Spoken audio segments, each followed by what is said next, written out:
കഴിഞ്ഞ ദിവസം എമ്പുരാൻ സിനിമയുടെ ടീസർ വന്നിരിക്കുന്ന സമയത്ത് നമ്മൾ അതിനെക്കുറിച്ച് ഒരു റിയാക്ഷൻ ചെയ്തായിരുന്നു. ഫ്രെറ്റിന സെറ്റൂനി എന്ന് പറയുന്ന ദ ബ്രദർഹുഡ് ഓഫ് സാറ്റേൺ എന്ന് പറയുന്ന ഒരു സംഘടനയെ കുറിച്ചുള്ള കാര്യങ്ങളൊക്കെ കുറിച്ച് പറഞ്ഞിരിക്കുന്ന സമയത്ത് എനിക്ക് വന്നിരിക്കുന്ന കുറേയധികം മെസ്സേജുകളിൽ കുറേ ആൾക്കാർ ചോദിച്ചിരുന്ന ഒരു കാര്യം എന്ന് പറയുന്നത്, ബ്രോ ഇത്രയധികം കാര്യങ്ങൾ പറഞ്ഞു കഴിഞ്ഞിട്ടും ബ്രോ എന്തുകൊണ്ട് ഒരു കാര്യം മാത്രം പറയാനായിട്ട് വിട്ടുപോയി എന്നുള്ളൊരു കാര്യമായിരുന്നു.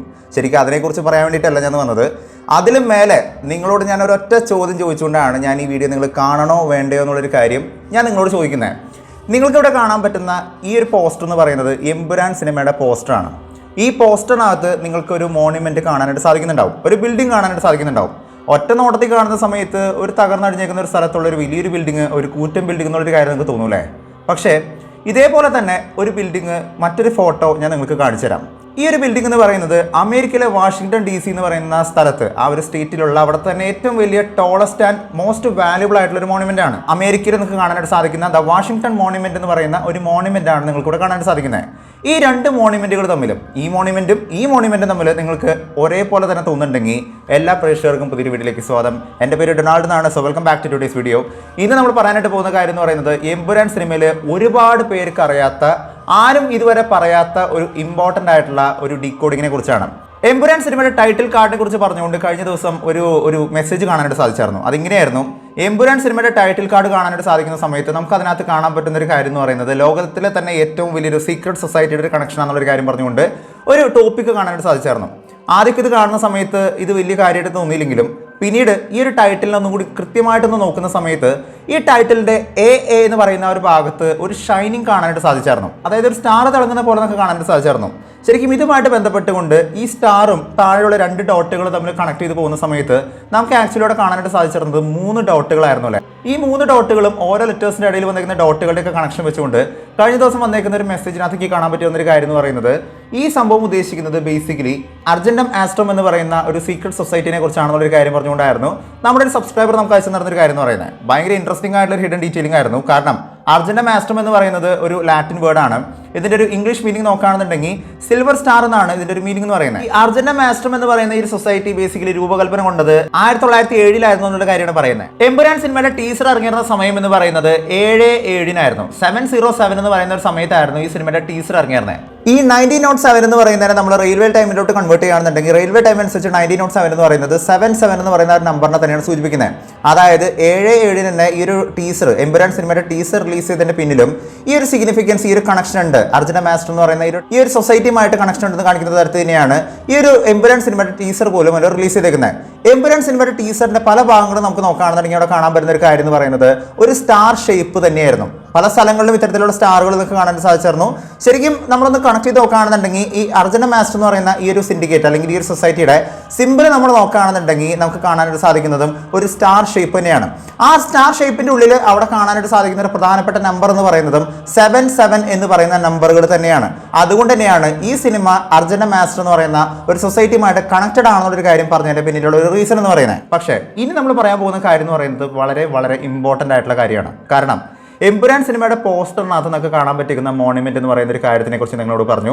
ഇതേപോലെ തന്നെ സിഗ്നിഫിക്കൻസ് ഉള്ള, ഇതേപോലെ തന്നെ ഒരേപോലെ തന്നെ ഒരു റിഫ്ലക്റ്റ് എന്ന് തോന്നിക്കുന്ന തരത്തിലുള്ള മറ്റൊരു മോണ്യുമെന്റ് നമുക്ക് വാഷിംഗ്ടൺ DC നമുക്ക് കാണാൻ സാധിക്കും. അതാണ് ദ വാഷിംഗ്ടൺ മോണ്യുമെന്റ് എന്ന് പറയുന്ന ഒരു മോണ്യുമെന്റ് എന്ന് പറയുന്നത്.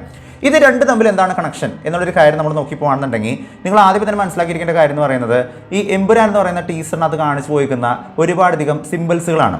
ശരിക്കും എമ്പുരാനിൽ മോഹൻലാലിൻ്റെ ഒരു ഇൻട്രൊഡക്ഷൻ ഷോട്ട് കാണിക്കുന്ന സമയത്ത് തൊട്ട് തന്നെ നമ്മൾ നോക്കുകയാണെന്നുണ്ടെങ്കിൽ ഒരുപാട് സിമ്പിളുകളോടെ കാണിച്ചു പോകുന്നതായിട്ട് കാണാൻ സാധിക്കും. ശരിക്കും ഏറ്റവും ഇൻട്രസ്റ്റിംഗ് ആയിട്ട് എനിക്ക് തോന്നിയൊരു കാര്യം എന്ന് പറയുന്നത്, ഈ സിനിമയുടെ പല ഭാഗങ്ങളിലും ബീ ഹൈവിൻ്റെ റെഫറൻസുകൾ കാണിച്ചിരിക്കുന്നതായിട്ട് കാണാൻ സാധിച്ചായിരുന്നു. അതായത് ബീ ഹൈവ് എന്ന് പറയുകയാണെന്നുണ്ടെങ്കിൽ ഇത്തരത്തിലുള്ളൊരു ഷേപ്പാണ്, നമ്മൾ ഈ തേനീച്ചയുടെ കൂടിൻ്റെ ഒക്കെ ഒരു ഷേപ്പാണ് അതുകൊണ്ട് ഉദ്ദേശിക്കുന്നത്. ഇത്തരത്തിലുള്ള കൂടുകളുടെ ഷേപ്പുകൾ ഇതിൻ്റെ ടൈറ്റിൽ കാർഡിനകത്താണെന്നുണ്ടെങ്കിലും അതുപോലെ തേനീച്ചയുടെ സിമ്പിളൊക്കെ നമുക്ക് ഈ ഒരു ടൈറ്റിൽ കാർഡ് അല്ലെങ്കിൽ ഡയറക്ടറുടെ പേരും പ്രൊഡ്യൂസറിൻ്റെ പേരൊക്കെ എഴുതി കാണിക്കുന്ന സമയങ്ങളിലൊക്കെ അതിൻ്റെ പുറം ഭാഗത്തായിട്ട്, എൻ്റെ ബാക്കിലായിട്ട് ഇത്തരത്തിലുള്ള സിമ്പിളുകൾ കാണിച്ചിരിക്കുന്നതായിട്ട് കാണാൻ സാധിച്ചിരുന്നു.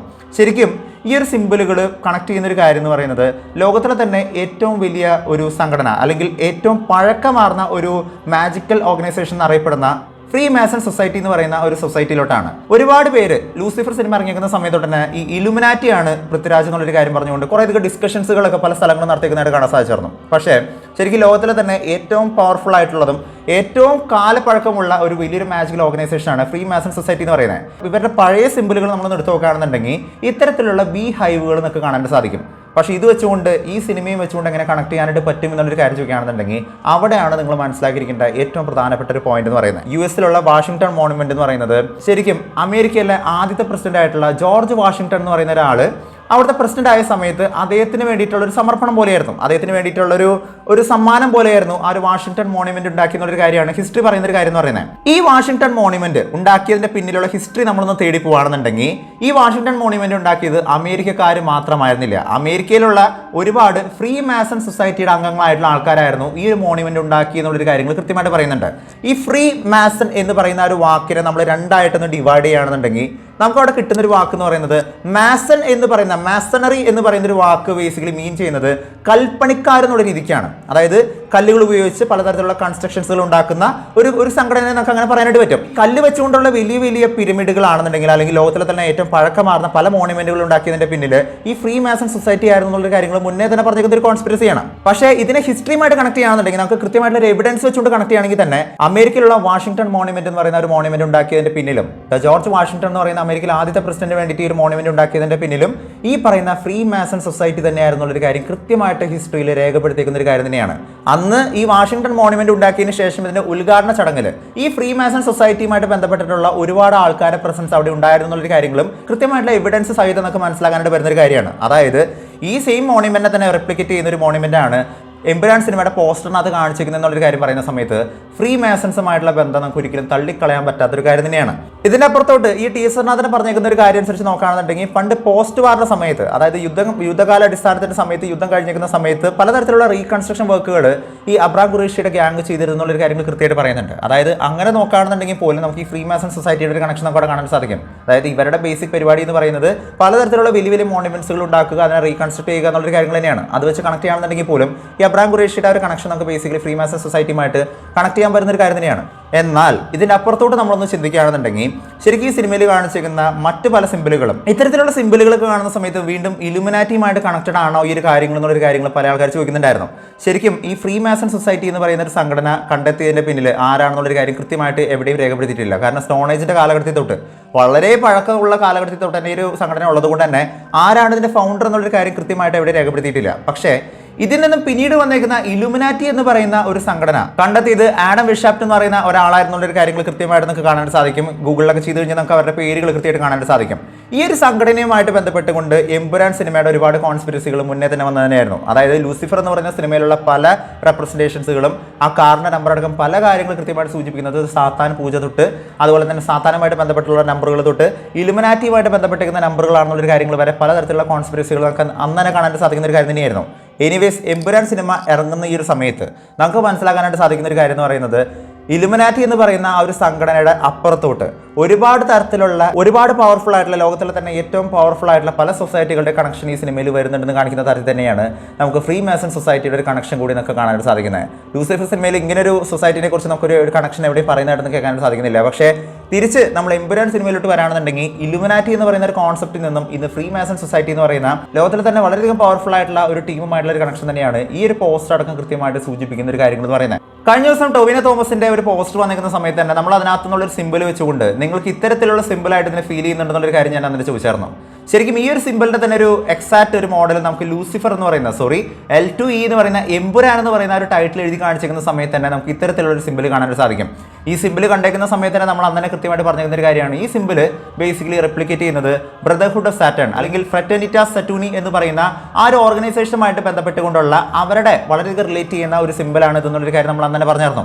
ബ്രദർഹുഡ് ഓഫ് സാറ്റേൺ എന്ന് പറയുന്ന പോലെ തന്നെ ശനിയെയാണ്, അതായത് സാറ്റേൺ എന്ന് പറയുന്ന ഒരു സംഭവത്തിനെയാണ് അവർ ദൈവമായിട്ട് കണക്കാക്കുന്നത്. അതായത് സാധാരണ ആൾക്കാർ സൂര്യനെയാണ് അവർ ദൈവമായിട്ട് കണക്കാക്കുന്നതെന്നുണ്ടെങ്കിൽ ഇവർ സൂര്യനെയല്ല, ഇവരതിന് പകരം സാറ്റേൺ അല്ലെങ്കിൽ ശനി എന്ന് പറയുന്ന ആ ഒരു ഗ്രഹത്തിനെയാണ് ഇവർ ദൈവമായിട്ട് കാണുന്നത്. അതായത് ബ്ലാക്ക് എന്ന് പറയുന്ന ഒരു കളറിനെയാണ് ഇവർ കൃത്യമായിട്ട് സൂചിപ്പിക്കുന്നത് എന്നൊരു കാര്യം നമുക്ക് പറയാനായിട്ട് പറ്റും. ലൂസിഫർ സിനിമയിലാണെന്നുണ്ടെങ്കിലും അബ്രാം ഖുറേഷി എന്ന് പറയുന്ന ആ ഒരു കഥാപാത്രത്തിനാണെങ്കിൽ നമ്മൾ നോക്കുകയാണെങ്കിൽ തന്നെ ലൂസിഫർ സിനിമയുടെ അവസാന ഭാഗത്തോട്ട് ഇദ്ദേഹം ധരിക്കുന്ന ഡ്രസ്സിന്റെ കളർ പോലും ബ്ലാക്ക് കളറാണ്. അതായത് ആ ഒരു ബ്ലാക്ക് കളർ സൂചിപ്പിക്കുന്നത് ഇത്തരത്തിലുള്ള ബ്ലാക്ക് സൊസൈറ്റികളെ സൂചിപ്പിക്കാനായിട്ടും ഡെവിലിനെ സൂചിപ്പിക്കാനായിട്ടും എന്നുള്ള കാര്യം കൃത്യമായിട്ട് പറയാനായിട്ട് പറ്റും. ഈ ഫ്രറ്റേർണിറ്റാസ് സറ്റൂണി എന്ന് പറയുന്നത് ഒരുപാട് ദുർമന്ത്രവാദങ്ങൾ ചെയ്യുന്ന ദുരാചാരങ്ങൾ ചെയ്യുന്ന ഒരു സൊസൈറ്റി എന്നുള്ളൊരു കാര്യം നമ്മൾ കഴിഞ്ഞ വീഡിയോയിലൂടെ തന്നെ കൃത്യമായിട്ട് പറഞ്ഞൊരു കാര്യം തന്നെയായിരുന്നു. എനിവേസ് ഇതെല്ലാം ഒരു കണക്ഷൻ മാത്രമാണ്, ഒരു കോൺസ്പിറസി മാത്രമാണ്. ഇത്തരത്തിലുള്ള കണക്ഷൻസുകൾ സംഭവിക്കാം എന്നുള്ള രീതിക്കുള്ള നമ്മളുടെ ചില ഫൈൻഡിങ്സുകൾ മാത്രമാണ് ഞാൻ നിങ്ങളോട് പറഞ്ഞത്. ശരിക്കും ഇതിനൊരു വളരെ സീരിയസ് ആയിട്ട് എടുക്കേണ്ട ഒരു കാര്യമല്ല. സിനിമ കാണുന്ന സമയത്ത് നമുക്കതിനെ വളരെ ഇൻട്രസ്റ്റിംഗ് ആയിട്ട് കാണാനായിട്ട് പറ്റുന്ന തരത്തിലുള്ള ചില കണക്ഷൻസുകൾ മാത്രമാണ് അവിടെ പറഞ്ഞു പോകുന്നത്. ശരിക്കും മുരളി ഗോപിയുടെ സ്ക്രിപ്റ്റിംഗ് എന്ന് പറയുന്നത് ഒരുപാട് ഹിഡൻ ഡീറ്റെയിലുകളുള്ള ഒരു സ്ക്രിപ്റ്റ് തന്നെയാണ്. ശരിക്കും ലൂസിഫർ സിനിമ കണ്ടിരിക്കുന്ന സമയത്ത് തന്നെ എത്രത്തോളമായിരുന്നു അന്ന് അദ്ദേഹം ചിന്തിച്ച് കൂട്ടിയായിരുന്നു എന്നൊരു കാര്യം ഞാൻ ചിന്തിച്ചിട്ടുണ്ട്. കാരണം ആ കാറ് വരുന്ന സമയത്തുള്ള കാറിൻ്റെ നമ്പറിംഗ് അടക്കം എല്ലാ കാര്യങ്ങളും കൊടുത്തേക്കുന്ന ഒരു സിഗ്നിഫിക്കൻസ്, ആ ഒരു ഡീറ്റെയിലിംഗ് എല്ലാം കാണുന്ന സമയത്ത് ശരിക്കും എത്രത്തോളം കണക്ട് ചെയ്തിട്ടാണ്, എത്രത്തോളം പഠിച്ചിട്ടാണ് ആ ഒരു സ്ക്രിപ്റ്റ് എഴുതിയിരിക്കുന്ന ഒരു കാര്യം ഞാൻ ചിന്തിച്ചായിരുന്നു. ശരിക്കും ആ ഒരു ലെവലിൽ നമ്മൾ ചിന്തിക്കുകയാണെന്നുണ്ടെങ്കിൽ എമ്പുരാൻ സിനിമയിലുള്ള ഈ ഡീറ്റെയിലിംഗ് പോലും നമുക്ക് തള്ളിക്കളയാൻ പറ്റാത്തൊരു കാര്യം തന്നെയാണ്. പക്ഷേ ബാക്കിയുള്ള കാര്യങ്ങൾ സിനിമ കാണുന്ന സമയത്തായിരിക്കും വളരെ ഇൻട്രസ്റ്റിംഗ് ആയിട്ട് നമുക്ക് കാണാൻ സാധിക്കുക.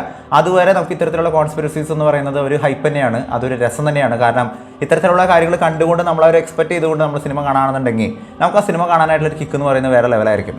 നിങ്ങൾ ഏറ്റവും കൂടുതൽ എൻജോയ് ചെയ്യുന്ന കാര്യങ്ങൾ തന്നെയായിരിക്കും നല്ല രീതിയിലുള്ള ഡീറ്റെയിലിംഗ്, നല്ല രീതിയിലുള്ള ഹിഡൻ ഡീറ്റെയിലിംഗുകൾ. ഇതുവരെ വന്നിരിക്കുന്ന പോസ്റ്റേഴ്സുകളും ഇതുവരെ വന്നിരിക്കുന്ന ടീസറിന്റെ അടിസ്ഥാനത്തിന് അതിനകത്തുനിന്ന് കാണാൻ പറ്റുന്ന വെറുതെ ഒരു സിമ്പിൾ അവിടെ വെച്ചെന്നുള്ളത് കാര്യം എനിക്ക് തോന്നുന്നില്ല. കാരണം ഒരു ബീയുടെ സിമ്പിളൊക്കെ വെറുതെ അവിടെ വെക്കേണ്ട ഒരു ആവശ്യകത അവിടെ വരുന്നില്ല. പക്ഷേ ഇത്തരത്തിലുള്ള സിമ്പിളോടെ കൃത്യമായിട്ട് അവിടെ പ്ലേസ് ചെയ്തിട്ടുണ്ടെന്നുണ്ടെങ്കിൽ, ഇത്തരത്തിലുള്ള പോസ്റ്ററുകൾ കൃത്യമായിട്ട് റിലീസ് ചെയ്തിട്ടുണ്ടെന്നുണ്ടെങ്കിൽ, ഇത്തരത്തിലുള്ള സീക്രട്ടീവ് ആയിട്ടുള്ള സൊസൈറ്റികളുമായിട്ട് ബന്ധപ്പെട്ടിട്ടുള്ള പല കാര്യങ്ങളുമാണ് ഈ സിനിമയിലൂടെ പറയാനായിട്ട് ശ്രമിക്കുന്നത്. അത്തരത്തിലുള്ള പവർഫുൾ ഗ്രൂപ്പുകളെ കുറിച്ചാണ് ഈ സിനിമയിൽ പറയാനായിട്ട് ശ്രമിക്കുന്ന ഒരു കാര്യം നമുക്ക് കൃത്യമായിട്ട് അസ്യൂം ചെയ്യാനായിട്ട് പറ്റുന്ന ഒരു കാര്യം തന്നെയാണ്. എനിവേസ് ബാക്കിയുള്ള കാര്യങ്ങൾ സിനിമ ഇറങ്ങുന്ന സമയത്തും ഇതിൻ്റെ റിലേറ്റഡ് ആയിട്ടുള്ള പല പോസ്റ്റേഴ്സുകൾ വരുന്ന സമയത്തും ഒപ്പം തന്നെ ഇനി ട്രെയിലറൊക്കെ വരാനായിട്ട് നിൽക്കുകയാണ്. സോ അത് ഇറങ്ങുന്ന സമയത്തും ഒപ്പം ഈ സിനിമയുടെ തേർഡ് പാർട്ടിലൂടെ കണക്ഷനൊക്കെ വരുന്ന സമയത്തായിരിക്കും ആരാണ് ഈ സിനിമയിൽ വരുന്ന മറ്റ് ഗ്യാങ്ങുകൾ എന്നുള്ള കാര്യങ്ങളെക്കുറിച്ചുള്ള കൂടുതൽ ഡീറ്റെയിലുകളും, എന്താണ് ഈ സിനിമയിൽ ഇനിയും പറയാനായിട്ട് നിൽക്കുന്ന പല കാര്യങ്ങളും എന്നുള്ളൊരു കാര്യമൊക്കെ കൃത്യമായിട്ട് ഡീകോഡ് ചെയ്യാനായിട്ട് പറ്റും. എന്താണ് നിങ്ങളുടെ ഹിഡൻ ഡീറ്റെയിൽ എന്നുള്ളൊരു കാര്യം നിങ്ങൾ താഴെ നിന്ന് കമന്റ് ചെയ്യുക. നിങ്ങൾക്ക് നിങ്ങളുടേതായിട്ടുള്ള രീതിക്ക് സിനിമ കാണുന്ന സമയത്ത് എന്തെങ്കിലും ഹിഡൻ ഡീറ്റെയിലുകൾ അല്ലെങ്കിൽ ഈ ടീസർ കാണുന്ന സമയത്ത് എന്തെങ്കിലും ഹിഡൻ ഡീറ്റെയിലുകൾ കണ്ടുപിടിക്കാനായിട്ട് സാധിച്ചോ? എന്താണ് നിങ്ങളുടെ ഫൈൻഡിങ്സ് എന്നുള്ളൊരു കാര്യം നിങ്ങൾ താഴെ നിന്ന് കമന്റ് ചെയ്യുക. വീഡിയോ ഇഷ്ടപ്പെടുമെങ്കിൽ വീഡിയോ ലൈക്ക് ചെയ്യുക, വീഡിയോ മാക്സിമം പേരിലോട്ട് ഷെയർ ചെയ്യുക. ചാനൽ ഇഷ്ടപ്പെടുന്നുണ്ടെങ്കിൽ സബ്സ്ക്രൈബ് ചെയ്യുന്ന കാര്യം പരിഗണിച്ചേക്കുക. തൊട്ടടുത്തുള്ള ബെല്ലൈക്കൺ കൂടി അമർത്തുകയാണെന്നുണ്ടെങ്കിൽ ലേറ്റസ്റ്റ് ആയിട്ട് വരുന്ന വീഡിയോകളുടെ അപ്ഡേറ്റുകളെല്ലാം നിങ്ങൾക്ക് ഉടനടി ലഭിക്കുന്നതായിരിക്കും. മറ്റൊരു വീഡിയോ ആയിട്ട് വീണ്ടും വരുന്നവരെ it's between all spaces signing out. By.